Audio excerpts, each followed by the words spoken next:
Number 2 on our 7-item checklist for the beginning of the year is to restock your emergency fund. What is an emergency fund? An emergency fund is a savings account that contains 3 to 6 months of monthly expenses.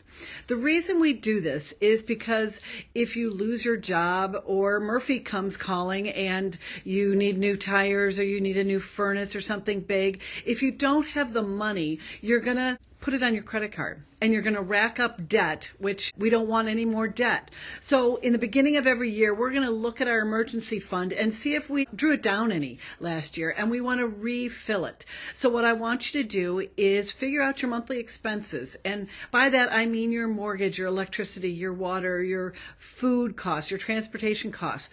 I don't mean eating out. I don't mean clothing. I don't mean travel. It's what you would have to get by in case you lost your job. And we're going to multiply that amount by 3 to 6 times. Now, which one should you do? It's really different for each situation and what kind of job you have. If you are married, then maybe you could get away with a 3-month emergency fund, because if you lost your job, your spouse would be still employed to cover expenses. But if you are alone, I would recommend having a 6-month emergency fund.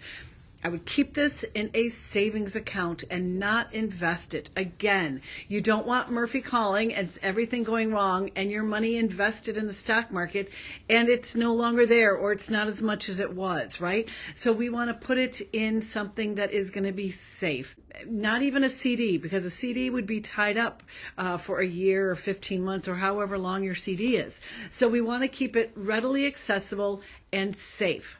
And again, if you don't have number 1, if you don't have any debt, that number is smaller. So that is why we address debt first, to get rid of it. So number 2, restock that emergency fund for the year.